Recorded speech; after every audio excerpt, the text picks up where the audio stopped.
Today's video, we'll be taking a look at the Amstrad PPC512. We review old technology from games to old PCs, and don't forget the toys. Yeah, ancient electronics, we cover it all.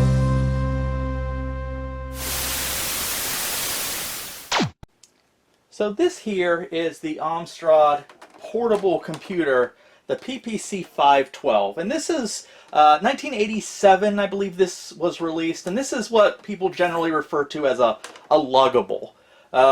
These were portable computers in the 80s. Basically, they weren't like laptops that came in the 90s. They were usually quite a bit bigger, and you had to quote unquote lug them around. Again, way more portable than, say, you know, a desktop or a tower and a big CRT monitor, by far. But still not quite on the level of a more traditional laptop as we know them today, or even knew them in the 90s and early 2000s. So that's where you get luggable that comes into it. Now, this was a random pickup at a swap meet, and I saw it, and I saw the case, and I saw Amstrad on there, and I was pretty initially excited because I know them as a European computer electronics company. I believe they're British, and I do know that they came out with a couple computers that were not IBM compatible. So, like the Commodore 64, the Amiga, or the Apple II, it has its own ecosystem and software. And I know there are a few Amstrad computers like that. I thought they were mostly limited to Europe, although I do think maybe they released one or two in the US. That's usually the case, and they're very rare, and everyone forgets about them. And I was hoping this was something like that, but no, this is just a IBM MS-DOS PC compatible from Amstrad, but that doesn't mean it isn't cool, and it doesn't have some neatness and some importance about it. I've dealt with a lot of luggables from the 80s, and as far as those large luggables go, this is actually it's light, it's quite manageable, it's nice, it's actually pretty small and portable, and from my research, this is quite a beloved computer in Europe. A lot of people, it seems to be fairly uncommon in the US. I don't know how well these sold in the United States. In all my years, I have never heard of them before, but from my research, it does appear that it was pretty popular in Europe. So, we're just going to go over this thing. Remember, like, laptops and luggables, I have a few. They aren't really my thing. My love and interest lies in larger and heavier desktops and towers, but I'll try to go over this as best I can. So before we go over the computer, let's take a look at how I found it, because it came with a really cool carrying case and accessories. So let's take a look at that, and then we'll come back to the computer itself, and we'll like open it up, and we'll take a look at it. Full disclosure, this thing does run. I have had it up and running once before this video, so this will be my second time. Hopefully it hasn't, you know, busted between yesterday and now, but we'll see. So this is how I first saw the item at the swap meet, in this very stylish case here. I saw the big, you know, Amstrad sort of badge on the front. Sometimes you'll get an item like this, it's missing the power supply or this or that, but this, it's all there. I mean, it's a little worn, it's a little weathered, but it seems like pretty much everything is there. I kind of like this case. It's just a really nice little carrying case. So let's see what's in it exactly. There's a lot of pouches too. So I don't know if I've actually looked in this one. So in this top one, whoop, there's something else in here. Just a piece of plastic. And oh, this is for WordPerfect. Apparently you put that on the keyboard, one of those kind of things. And then this pouch right here, this is the power supply, the original Amstrad, am I pronouncing it right? Amstrad power supply, right on this side. On this side pouch, we have the car adapter for if you have a car with a cigarette lighter.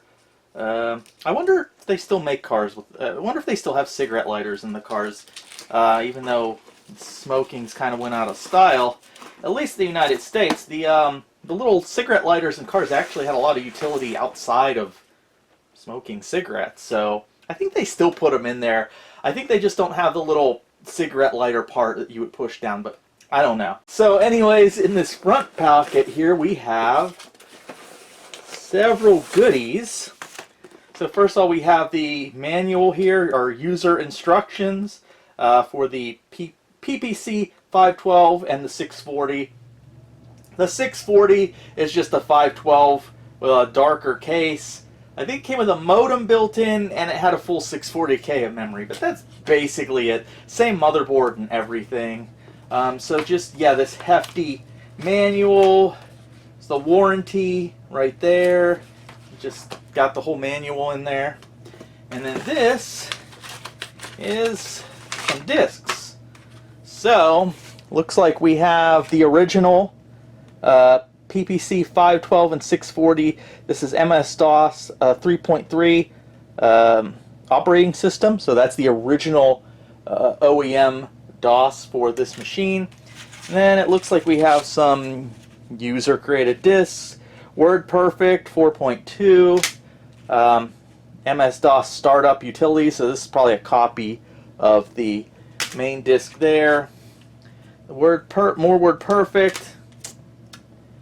And I don't know what this is exactly, but this is actually, these are all on high density disks, and there's no little thing on these either. So these are like for 1.44 megabyte, I believe, whereas as you can see, the original, it's double density, but it's not high density. It doesn't have the little notch on that side. Same with this one here. All right. So anyways, yeah, so that is the computer and the case. So open it, just that undoes, and then there's two zippers, and this, and then that's it. You basically just pull it out, and there you go. So yeah, this is a pretty cool carrying case. I like it. So I'm thinking maybe we should take a look. Let's do it in reverse how we usually do. Let's take a look at the back and the I/O first. So I'm going to, just because it's more manageable like this, so I'm going to turn it around here, and here we have the back, and you can see right here there's a little notch, and you can pull down, and that reveals all the I/O. Alright, so let's take a look real quick here at the back I/O. We'll start over here on the left, and as you can see there's sort of like a little punch out right there. Nothing is there. And then if we move over a little bit, things get a little bit interesting here. So what we have here, right here, is our DC in. So that's just a standard power. Well, I don't know, standard, but I mean, it's nothing unusual. I believe it's center positive, and if you have your power adapter, that's where you would plug that in. Now, the connector next to it is quite interesting, and it's labeled MON DC in. So, apparently there were a number of monitors that Amstrad, maybe a few third parties put out, that had the power supply in the monitor. And this is so you can hook this up to the monitor, and the monitor will power the computer. Very kind of strange. As far as I know, there weren't many of these monitors, and they're probably pretty rare in the United States.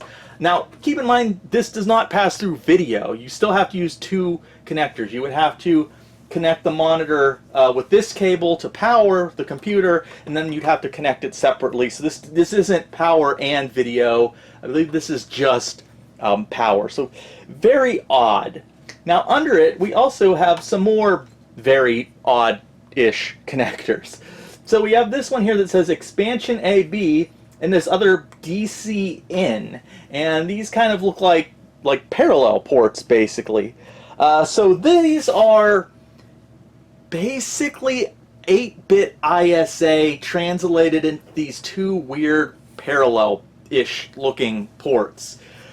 So this was supposed to be how you would hook up external expansions, maybe external hard drives and things like that. That never really happened. There might be some third-party things that came out at the time, but these were never really utilized. But they are, I do believe electronically, they're just ISA. So recently there have been some fan creations. There is a card that you can get that it plugs into these, and then it has an ISA slot, and you can actually use that to add like a XT IDE with the compact flash card, or a VGA card, or a sound card. Now theoretically you could put 3 ISA slots on it, but no one really knows like the power output of these. So it's really, everything I read and seen recommends you just attach 1 ISA card and try not to pick anything too power hungry. But there's various videos on YouTube with this card. Unfortunately, I couldn't find one pre-made, and I'm not, I'm not dedicated to this thing enough to grab all the parts and then, solder it together. I don't really have the soldering skills or anything. I would love to see some, those pre-made cards, but I couldn't find anything pre-made, just kits where you kind of had to solder it together yourself. But yeah, it is interesting. That is an option if you want to add 8-bit ISA, so something like an AdLib or, like I said, an XT IDE, so you'd actually have a hard drive, because there's no hard drive built in. That you can actually do that using this weird sort of like ISA connector-ish things here. So pretty weird. Moving along down here, right here we have a serial port and a parallel port. This is the larger serial port though, I forget the pin number. And then TTL digital video out, so this is CGA, but this does output, this is like a CGA output more or less. So, and unfortunately no color composite out either for easily hooking up to a television. So you're going to want to have some kind of CGA RGB monitor that will take a digital TTL signal. Alright, so that is the back and the I/O ports. So we'll take a look over here. On this side there is a switch right there, and that is for selecting your more or less that's the video out. So you can set it for like monochrome, CGA. You can actually select it if you have like a VGA or EGA card connected, things like that. So yeah, that's what that is right there for your video selection. And then on the other side, I believe right now it's set for CGA. So on the other side here, we have your handle, and then a 720K floppy drive right there, and actually room to add another floppy drive. There was a version of this, I think the PPC512 S or something, or D, and the only difference is it had dual floppy drives. This one only has one, but it doesn't seem to be too hard just to add another drive. I've seen a lot of people add Gotex here. Again, I find that disgusting, but it doesn't, I don't think it's so bad with this because the floppy drive's on the side. So it's kind of one of those cases where it's out of sight, out of mind. So it doesn't absolutely wreck the aesthetics as a Gotek in like a front-facing drive bay would. So not so bad. Kind of like the Amiga 500 or 600. It's on the side, and it doesn't really ruin the aesthetics. So, and it wouldn't bother me that much. I think I have a spare one laying around. I pulled from another computer. I'm considering actually installing it in here in this machine, but I don't know. All right, so let's open it up. So there's these two little, you probably saw them when I had it at the side right here and here, I guess like latches or something. You just pull down and then it opens up to this beautiful full keyboard. So this isn't like a little laptop keyboard that's all small and condensed. This is a full keyboard, so very nice. So yeah, nice keyboard, pretty standard keyboard. Right here we have the LCD monitor. So this is LCD 1987. There's a little tab here, you can grab it, and then you can pull up the monitor. It is a monochrome monitor, but it does emulate CGA, so it will display monochrome CGA, which is really nice. But as we'll see, the image isn't the best. There's a lot of ghosting, and there's no backlight on this monitor, so depending on your light situation, it's kind of hard to see anything going on this monitor. I'm sure for 1987, what people were used to, it would have been fine, but it obviously saves space and weight as opposed to having like a little CRT. They don't think they could have gone with this design if they put a CRT in. It's just too big, but it does have its drawbacks as well. Now, I've also seen videos where people update this machine and they replace the LCD with a full VGA color display, and you can do that. Unfortunately, it takes a little bit of technical know-how, and you have to gather the parts and solder and take things apart. And I wouldn't say it doesn't look like the most difficult thing in the world. It might be something even I could do, but it's probably going to cost you almost as much as what you pay for this machine, depending, unless you get like some good deals and stuff. And as I said, you're going to have some technical know-how. But when I've seen it working, it is pretty neat, because now you get a full color display there. Obviously, you need some kind of device to translate the CGA built in to VGA or HDMI or whatever to let the screen display it. But it's neat. I'm not going to go that far, but it is an option out there for those of you adventurous enough to try it. Alright, so moving on, right here we have two little dials here. This one is for volume. There's a built-in PC speaker, and then this is for contrast. Right here we have, this sets your battery off, external on, and battery on, external off. You can use this as kind of an on and off switch. So right here it's set to battery on, and then this would be the external power. So there's no batteries in this thing, so I can just have it set to batteries on, and that's kind of like off, and then I can plug it in, and then I can turn it on. We've got some nice LEDs here. There's actually a CRT LED, so if you are using that video out we saw in the back, and you're hooked up to a CRT monitor, that will light up. In case you didn't know, you were outputting externally. I guess that's I guess that could be useful, like if you don't have a monitor hooked up and you're not getting anything on the screen, and maybe it's set to output externally, and then you can see that light and be like, oh, I have to like mess with switches or something. Drive A and B, so we have a floppy drive activity light for both of the floppies, which is nice. And then of course a power LED right there. This comes off, and I guess you can store things in there. I don't think that's the purpose of it. I guess you could put illicit drugs in there or something. But I think this is where your modem went. If you installed the modem, there's a little area right here where it looks like you could attach the modem, and maybe you could put the wire in here. I don't know. I think that's maybe what it's for. And then this big area right here, there's these two screws here and here. You take these out and then you pull that off, and that's how you could service or replace or add floppy drives. There's this little thing here. I don't know what it is. It's like a little button. I think that's just something for, so I don't know, the computer knows it's closed or not, maybe. I don't know. I thought maybe it was a little reset button, but it didn't seem to reset things, so it might just be something to detect if the lid is shut or not.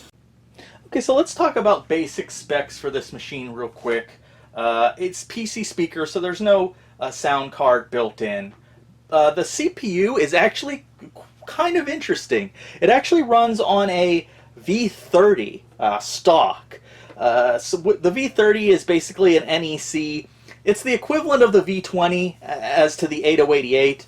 The 16-bit and more powerful 8086 had the equivalent of the NEC V30. A little bit runs more efficient and has some more advanced code in it. It's virtually 100% backwards compatible with the 8086. It's probably like the V20. There's a few games that might not run on it, but the vast majority of software and games do run, and they do run better. They do run a little bit faster. Depending on the circumstances, it could be 10% plus faster. So it is a nice little speed boost. Usually a lot with these machines, they are based on the 8086, and you have to go and upgrade them yourself to the V30. So it's interesting that this machine came stock upgraded with a NEC V30. Now, I believe and stranger still, it's a licensed copy of the V30 from Sony. I didn't even know those existed. I haven't cracked this open and looked at it, but from all the examples I've seen online, they all have this Sony licensed V30 CPU chip in them. Just a little interesting. There also is a socket in this machine for a 8087 math coprocessor. So you can actually add a coprocessor to this machine. Its utility, as with most of these early math coprocessors, is dubious, unless you're planning to do CAD or something on this machine. It comes with 512K of memory. Now, the other version of this is the PPC512, which has the full 640 of memory. But this model only came with 512K of memory on board. Interestingly enough, it uses the same motherboard as the enhanced version. So if you have the chips and you have some soldering skill, you can actually increase this to 640. Unfortunately, it's not socketed, so it's not simple. If you are planning to increase the memory in this machine to 640K, you're going to have to open it up, you're going to have to hunt down the right chips, and you're going to have some soldering skills, unfortunately. I suppose maybe if you have one of those adapters for the back, you can add an 8-bit ISA memory expansion. I guess if you wanted to go that route, that seems a little bit bulky, but I guess theoretically it would be possible. But unfortunately, upgrading the memory, all inside isn't as easy as it is on other machines. All right, so here is our power adapter, the Amstrad power adapter here. This looks like the original power brick. So I'm just going to plug it in, just a standard 2-prong plug on one end, and then this plugs into the power port on the rear of the computer next to that weird monitor power port, and then we'll fire it up. So I'm going to, there's no hard drive, so it boots from the floppy disk. I was pleasantly surprised when I got this home and tested it. Like, everything seemed to work. The LCD had no issues. It read the floppy fine. The floppy worked. The floppy drive worked. Everything seemed to work. That's somewhat of a rarity.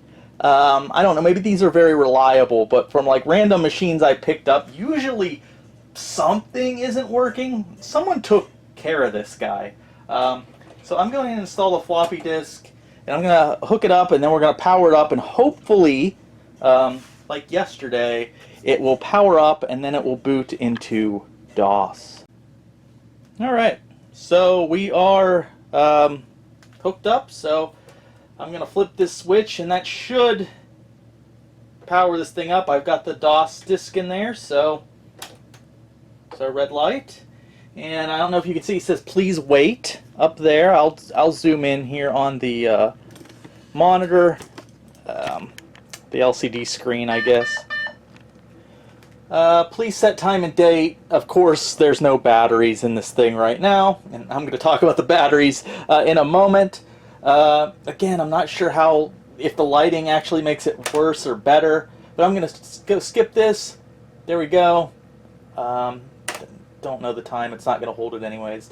Alright, now something interesting that seems to be exclusive to the the OEM version of DOS here. So we have MS-DOS version 3.3.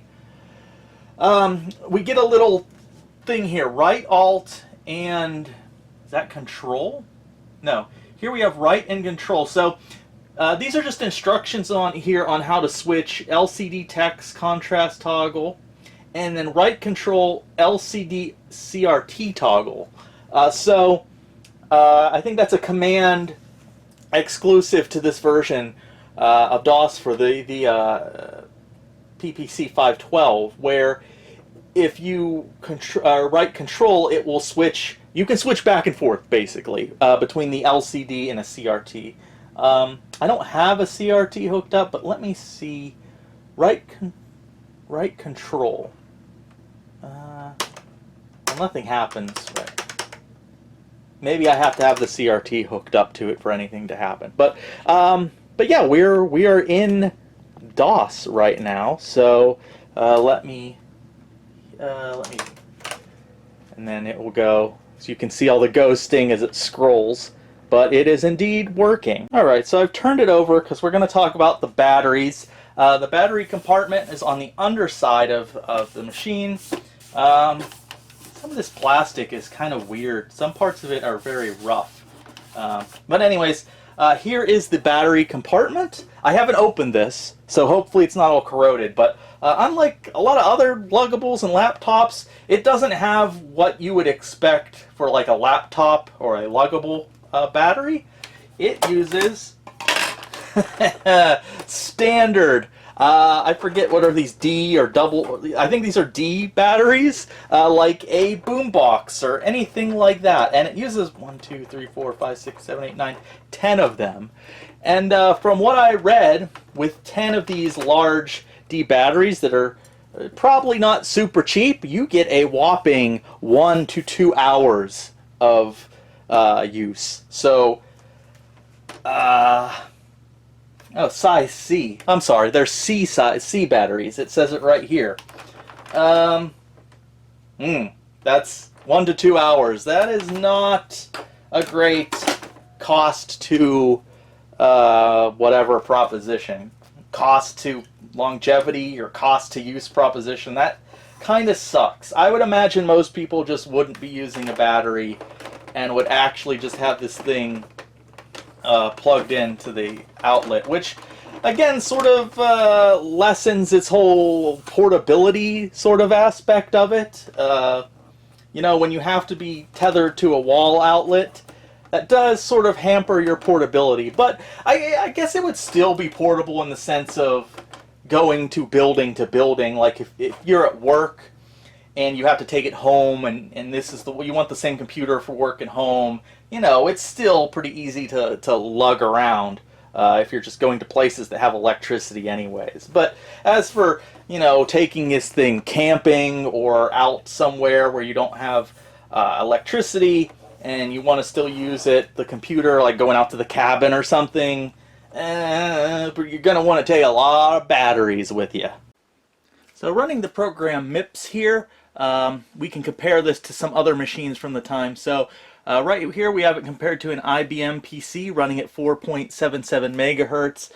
And in general instructions, well, overall it's over. So overall, if I'm reading these numbers right, it's about 2.5 times as fast as a standard IBM PC. And it looks to be about 61% as fast as an IBM AT running at 8 megahertz. So, and that's because of that V30 processor in there. So that's pretty impressive. According to this, in overall performance, it's over half the speed of an IBM AT, and that's the 8 megahertz one at that, not the earlier and slower 6 megahertz. So that's pretty good for a Turbo XT system. And then if we take a look here, I'm running Landmark Speed System version 6, and right up here under CPU type, if it comes across on the camera, it does correctly pick up that we are running an NEC V30, and it has a CPU clock of 8 megahertz. Exactly right here it says 8.037 megahertz, CJ graphics, and there is no math coprocessor currently installed. Right here it says this computer performs like a 7 megahertz AT. This weird rating it uses has always been kind of dubious, but I do like to use this program to help confirm certain things like video, CPU type, and CPU clock. Okay, so I put in Prince of Persia. This should meet the requirements to run Prince of Persia. So let's see if it runs. All right, so that's good. We got the loading, and then we should get the title screen and then some PC speaker sound. And it should be able to emulate the CGA. Yes, okay.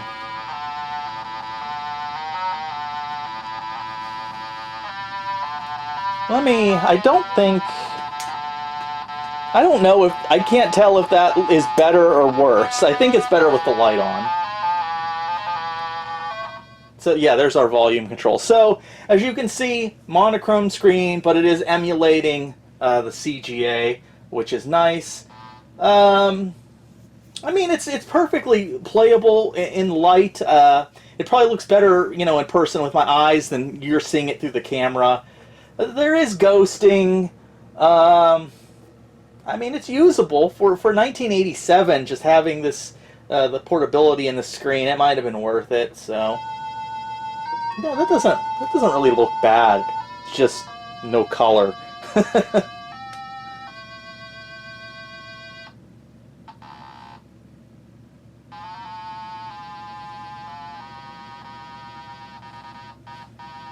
So let's see. Let's go into the game. Okay, so that's interesting. I got a system error. Press any key to return to DOS. So I don't know what's going on there. This machine should be able to run Prince of Persia, so I'm not sure what's going on there. So I don't know. So let's try a different game. All right. Well, here's Alley Cat. Do you want to use a joystick? No. Kitten.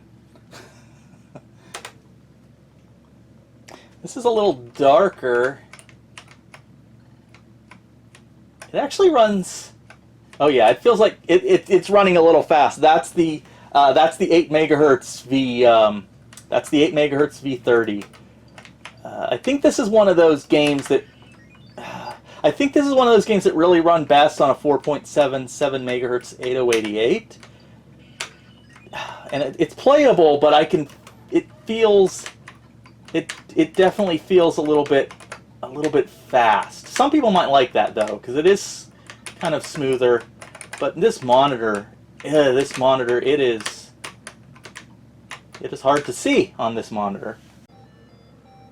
So let's try a classic Leisure Suit Larry in the land of the lounge lizards. Wow, he looks weird.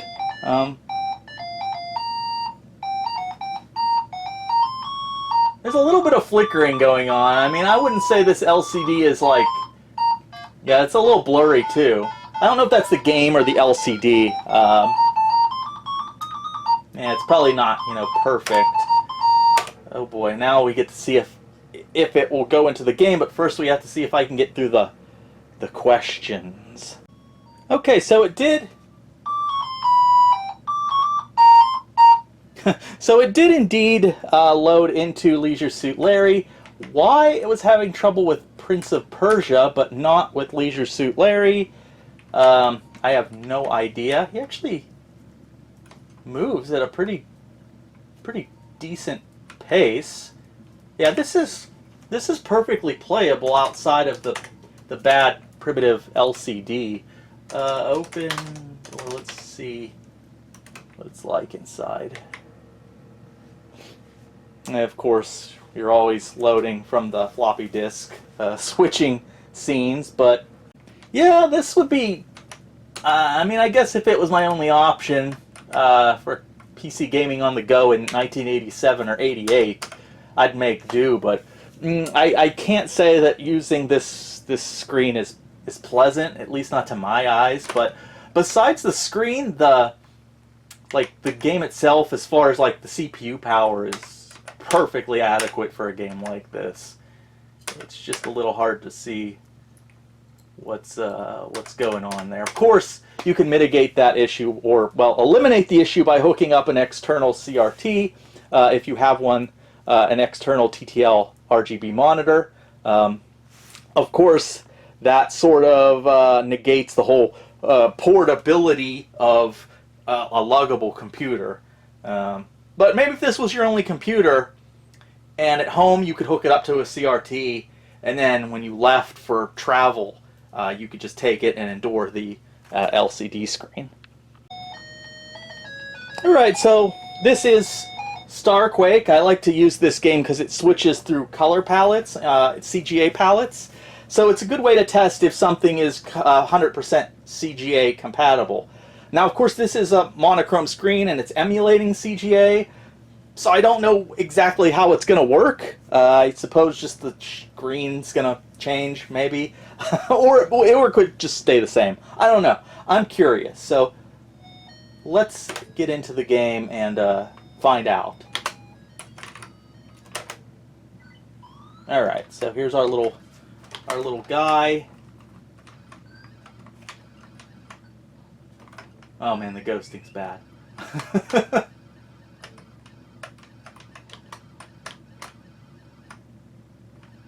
Yeah, it doesn't look like it's changing. I mean, it's hard to tell, but it doesn't look like the colors are shifting or anything like that. So I don't know, that's just how it handles it. But it is running the game.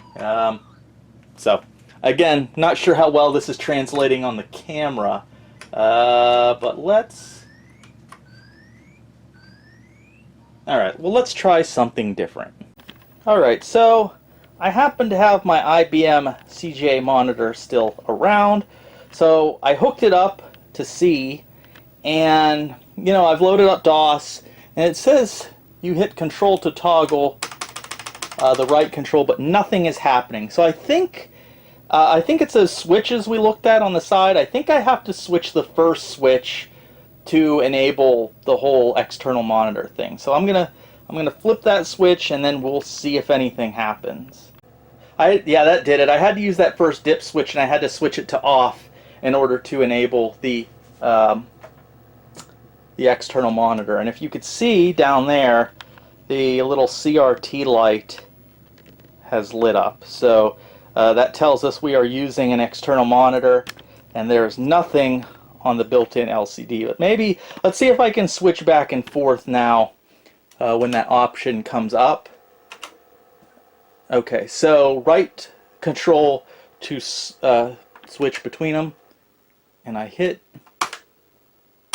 and nothing's happening. So I don't. Oh, with scroll, stupid. Okay, with scroll lock on, I missed that part. So I have enabled scroll lock, and voila, nice. That is a cool little feature. So now we're back to the LCD. And then let me hit control. Oh, that's nice. It's real fast too. Let me load up a game. Alright. So I've loaded up Starquake again just because now I'm curious. Let me turn the music down. So now I'm curious if it will actually switch CGA palettes when you're using the external monitor. It should, as far as I know, it's CGA that's built in here. So or it should switch palettes, but let's find out. Yep. Yeah, it's working. It just didn't translate really well when using the LCD screen, or didn't translate at all, it seems, when using the LCD screen. Oh. But yeah, it works just fine when you're using an external, and then we can.